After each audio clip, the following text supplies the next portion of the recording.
अरे ये भुजी भुजी का हो? अरे हमरा के चीज चाहिए। अरे ऐसे मिल जाई का? तब पैसे मिले? बहुत तहर नाम सुनले बाड़ी की, बहुत एटेक बीटेक का कैले बड़ा। अच्छा मतलब हम पढ़ले तो नहीं खे बानी। अच्छा और सुनले बानी की ज्यादा एमए कैले बड़ा। हाँ हाँ वो तो है। पूछी बोला सुनो।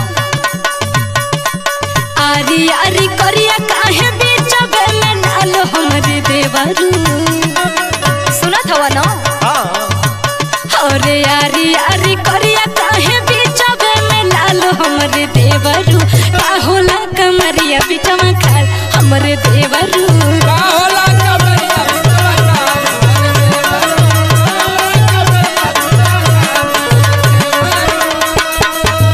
अच्छा तो तोहार ई सवाल बा। हाँ हो। सुना बोलो। आरी आरी बाल करिया सोनर बिचवा लाल हमरे भौजी। अच्छा सुनता हूँ। हाँ। आरी आरी बाल करिया सोनर बिचवा लाल हमरे भौजी। घोड़ी होले कमर बीच खाल हमरे भौजी। अच्छा होला कमर बीच खाल हमरे भौजी।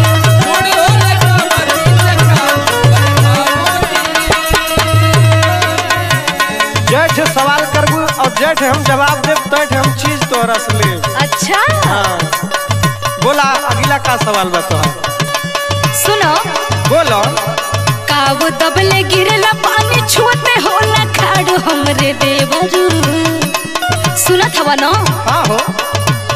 अरे काव दबले गिरला पानी छूते होला खाड़ हमरे देवरू। काव करे में खोजला सब यार हमरे देवरू।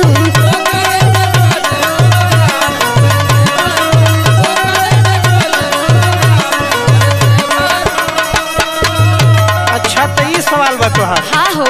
तो एक उत्तर सुना। बोलो। और नलका दबले गिरल पानी छुअते रोवा ठाड़ हमरे भौजी। अच्छा नलका दबले गिरल पानी छुअते रोवा ठाड़ हमरी भौजी। सोच करे में खोजेला सब यार हमरी भौजी। हाँ हो सही बात।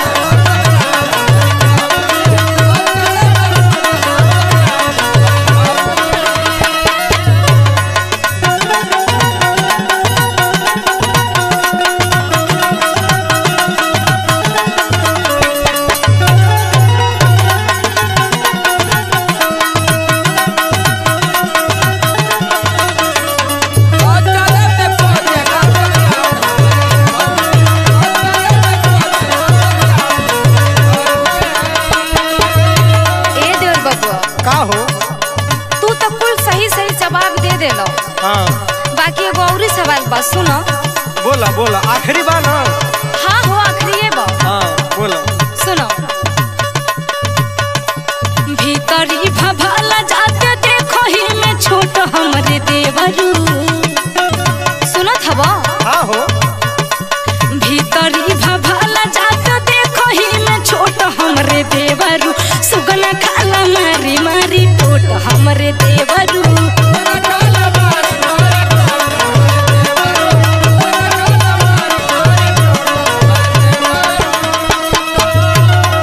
तो इला तोरे आखिरी सवाल के आखिरी जवाब ना आवत हो ना? हम जानत रहने। नहीं नहीं हो।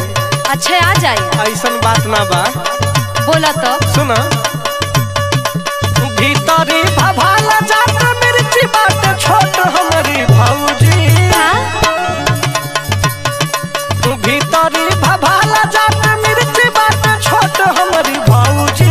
मारी मारी सुगना खाला टोट हमरी भौजी।